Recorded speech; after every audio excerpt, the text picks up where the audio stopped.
Good morning, everyone. Good morning, class. I am your teacher for this morning. I am teacher Ian James, and I will be your English teacher. And our topic for this morning is all about nouns. Now, at the end of the lesson, you are expected to first identify nouns. Second is that you are going to find a noun in a sentence. And third is you are going to use a noun in a sentence. Before we start, let's have a game first, okay? Do you like it? Now, the game is called Find a Noun. I am going to flash words in front and you are going to identify them. If it's a noun, you raise your hand like this. If it's not a noun, you raise your hand like this. Okay, are you guys ready? Ready, very well. The first word is Max. Is it a noun or not? Okay. Second word, is it a noun or not? Okay. You remember your answers because at the end of the lesson, you are going to identify whether your answer is incorrect or correct. The third word is China. Is it a noun or not? Okay.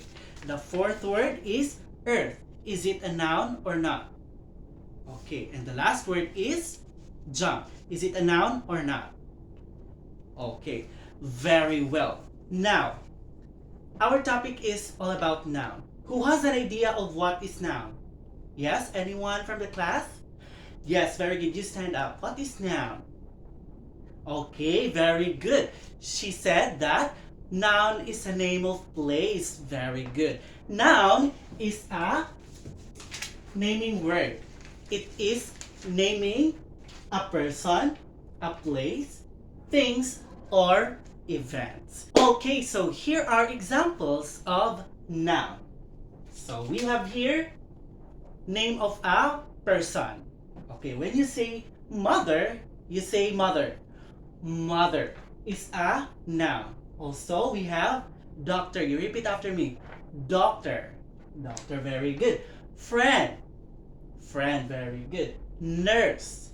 Nurse. Teacher. Teacher. So they are all examples of noun. Okay, let's move on to the noun of things or name of things. You say book. Book, very good. Apple. Apple. You say cup. Cup, very good. You say car. Car. Who has a car? Okay, very good. You have a car. Hat. Hat. You repeat after me. Grass. Grass. House. House. Pet. Pet. And also we have a name of a place. Name of a place. Okay, so you say yard. Everybody say yard. Home.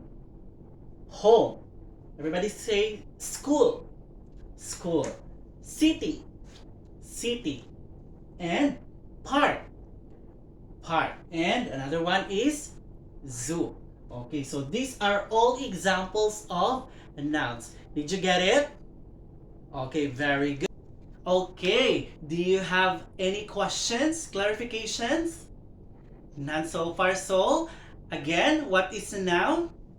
A noun names a person, place, or things and events. Okay, so are these an example of nouns? Yes, it is. Are these example of nouns? Yes, it is. How about this one? Is it an example of a noun? Yes, very good. So these are all examples of nouns of a name of a person, things, place, and events. Now let's do an exercise activity. Okay, so the activity is called Find the Noun. Okay, I will show you sentences and you are going to come here in front and you are going to encircle the noun in the sentence. So if you want to answer, you raise your hand and I am going to call you to come here in front and encircle the noun in a sentence. Are you guys ready? Okay? Okay, so find it. First is we have I am a student. Everybody read. I am a student. Now, who wants to answer? Yes, come here. You read the sentence and encircle the noun. Okay. I am a student. Where is the noun? It's the student. Very good. Now, second sentence, who wants to answer? Okay. The sentence is, I work at a hospital. I work at a hospital.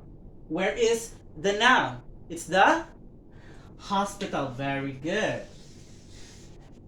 Third, I saw a big tree. I saw a big tree.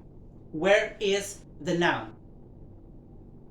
Okay, very good. It's the tree because it's a what? It's a thing. Okay, 4. I like to eat a pizza, or I like to eat pizza. Where is the noun? Okay, the noun is the pizza. Very good. Number 5. He is my brother. He is my brother. So where is the noun? It's the, very good, brother. Okay, next we have I am a girl. Again, I am a girl. Who wants to answer? Okay, so where is the noun there? It's the girl. Very good. Okay, number 7. My hair is black. My hair is black. Where is the noun? The, where? It's the hair. Very good. It's the hair. Number 8. He is from Singapore.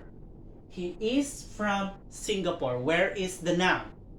It's the place. Where? It's the, very good, Singapore. Okay, who wants to go to Singapore? Okay, tomorrow let's go to Singapore. Number 9, I like to go to the mall. Again, I like to go to the mall. Where is the noun there? It's the mall. Very good. So there is the mall. It's the noun. Again, and number 10, they are my friends. Again, they are my friends. So, where is the noun? It's the friends. Very good. Okay, let's read it all together. Okay, so first, I am a student. So the student is a name of person. Okay, second, I work at a hospital. Everybody read. I work at a hospital. Hospital is a place. Very good. Number 3, I saw a big tree. I saw a big tree. The tree is a thing. Very good. Number 4, I like to eat pizza.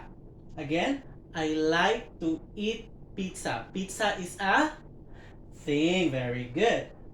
Number 5, he is my brother. He is my brother. Brother is the noun and brother is a noun of a person. Very good. Number 6, I am a girl. I am a girl. Girl is the noun and girl is a noun of a person. Very good. Just like the brother and the student. Okay, number 7. My hair is black. Again, my hair is black. So, the noun is the hair, and hair is a noun of what? Yes, very good. Noun of thing. Okay, number 8.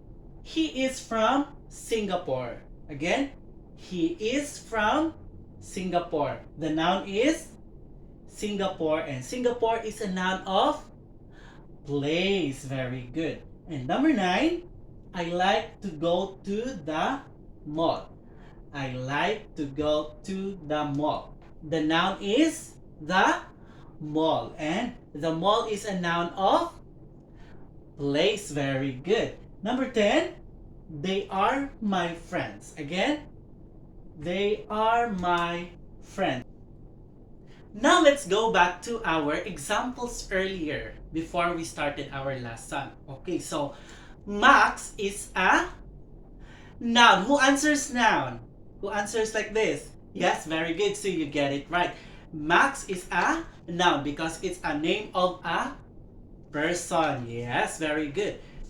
Next, run. Is it a noun or not?